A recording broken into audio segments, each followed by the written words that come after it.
Olá a todos, eu sou Emanuel Valério Pereira, sou membro do PET, do curso de Engenharia de Computação da Universidade Federal do Ceará, campus Sobral, e hoje irei dar continuidade na nossa aula 9 sobre o curso do MATLAB. Hoje iremos tratar sobre vetores e as matrizes em MATLAB.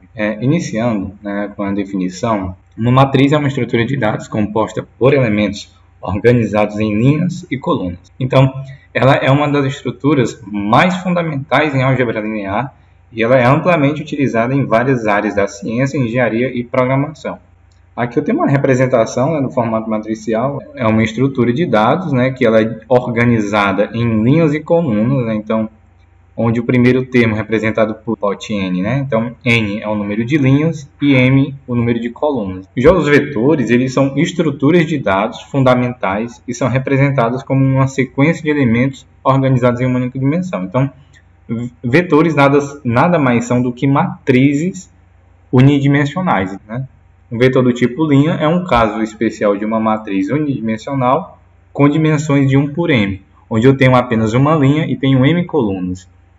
Um outro caso é os chamados vetores coluna. Os vetores coluna são aqueles vetores que eu possuo apenas uma coluna e tenho n linhas. Então, aqui, como a gente pode ver, é um vetor do tipo linha, onde eu tenho uma linha por m coluna. Algumas das vantagens do MATLAB ao lidar com matrizes inclui: ele suporta uma variedade de operações matriciais, como multiplicação de matrizes, transposição, inversão, soma de elementos, entre outras. Como também faz produto ponto a ponto, de uma matriz A para uma matriz B. É possível acessar e modificar elementos individuais de uma matriz usando indexação baseada em índice. O MATLAB possui uma vasta biblioteca de funções e operações matriciais. O MATLAB ele é projetado para trabalhar com eficiência em grande conjunto de dados. Ele otimiza o uso de memória e fornece algoritmos eficientes para lidar com matrizes de tamanho considerável. O MATLAB ele também oferece recursos avançados de visualização que vai permitir plotar gráficos, diagramas, imagens, animações diretamente a partir dos dados da matriz. O MATLAB ele também permite integrar facilmente operações matriciais com outras funcionalidades, como manipulação de string, processamento de arquivo, programação de interface gráfica e muito mais.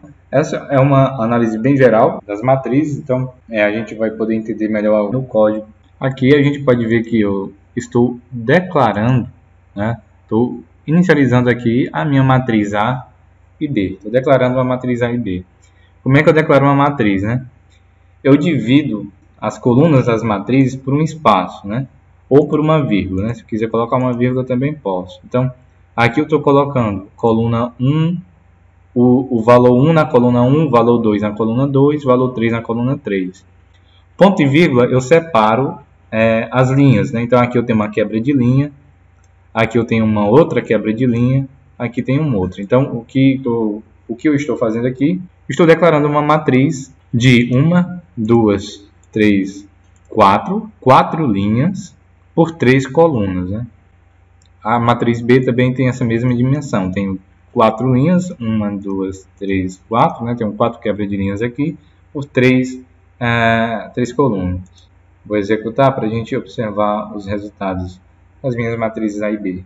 Como falei a vocês, é uma matriz de dimensões 1, 2, 3, 4, 4 linhas por 3 colunas. Como é que eu posso saber qual é a dimensão da matriz? Eu uso a função size, A função size ela me retorna essas dimensões. Então, é uma matriz de 4 linhas por 3 colunas. Posso também, se eu quiser saber apenas o número de linhas, eu coloco a minha matriz e o índice é referente à dimensão. No caso, m, que é m por n, então eu vou ter aqui o número de linhas, que é 4, ou o número de colunas, que no caso é o meu n, m por n, então aqui coloco 2. Vai ficar 3. E plotando aqui a matriz B, tenho aqui também uma matriz de tamanho 4 por 3. Formas de inicializar uma matriz. Uma forma de inicializar uma matriz é utilizando a função zeros. Eu passo como parâmetro para a função zeros m e n, onde m é o número de linhas e n é o número de colunas. Então, a minha matriz C será uma matriz preenchida de zeros com dimensões m por n. Eu posso utilizar também, aqui no caso da matriz D, a função ones, né? Que ela, ao invés de inicializar os campos da minha matriz com zeros, ela vai iniciar com 1. O interessante da matriz ones é que eu posso inicializar ela com outros valores, simplesmente multiplicando um escalar pela função ones, né? Então, se eu quiser inicializar uma matriz todas com o valor 2, eu só multiplico 2 vezes o ones de m por n, que irá me retornar uma matriz de dimensões m por n preenchidas por 2. Posso também utilizar a função i, que ela vai retornar uma matriz identidade. Obviamente, uma matriz identidade, essa minha matriz M ela deve ser quadrada, né? Então, ele vai retornar uma matriz identidade de dimensões 4 por 4. Vou plotar aqui o C. Então, como eu falei, é uma matriz de zeros com as dimensões especificadas. A matriz D será uma matriz preenchida de 1s com as dimensões especificadas. Eu também disse que eu posso criar uma matriz multiplicando por um escalar e utilizando a função ones, que ela iria preencher com o valor desse escalar. Então, eu poderia criar aqui uma matriz 2 por 2. Então, aqui a gente pode observar que ela me retornou a matriz inicializada de dimensões 2 por 2 com o valor 2. A minha matriz E, que é a matriz identidade, no caso estou passando o parâmetro M, que vai ser a dimensão dela, uma matriz quadrada 4 por 4 no caso, né? Então aqui a matriz identidade 4 por 4. Eu posso, através dos índices aqui, acessar qualquer linha, qualquer coluna, um valor especificado, alterá-lo, fazer diversas alterações. O que é que eu estou fazendo aqui, né? Estou atribuindo C e estou dizendo C vai receber todos os valores da linha, de todas as linhas de A e todas as colunas de A. O que é que eu estou querendo dizer, né? C vai ser uma matriz igual à matriz A. Então, quando eu executar isso e exibir A e C, eles vão ser as mesmas matrizes. O que eu estou fazendo aqui na linha 17 é a mesma coisa que fazer isso. Só que aqui eu estou fazendo pela indexação. A minha matriz D ela vai receber todas as linhas da minha matriz B da coluna 1. Então, eu estou especificando que eu quero só os valores da coluna 1 e todas as linhas D. A gente pode ver que ela é uma matriz 4 por 1, né? Posso dar um exemplo? Vamos supor esse caso da matriz A.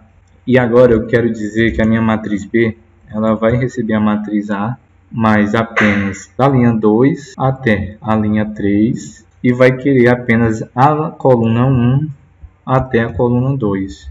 Lembrando que o ponto, os dois pontos, né, é quem vai fazer essa delimitação do range dos valores que a gente vai pegar, né? Então, no caso, eu estou dizendo que a minha matriz B vai receber todas as linhas da minha matriz A, indo da linha 2 até a linha 3, da coluna 1 até a coluna 2. Ela vai retornar esses valores especificados aqui na minha matriz B. Então, através dessa indexação, eu posso manipular minhas matrizes da forma que eu desejar. Isso traz uma flexibilidade muito grande no código. A concatenação de matrizes pode ser feita de diferentes formas, né?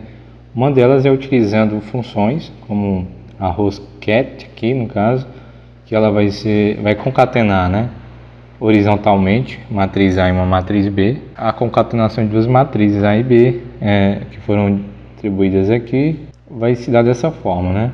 Ou a gente pode concatenar verticalmente, no caso é usando a vertcat. Então ela vai concatenar B abaixo de A. Agora, concatenando verticalmente, sem usar a função vertcat, a gente pode usar transporte das duas matrizes.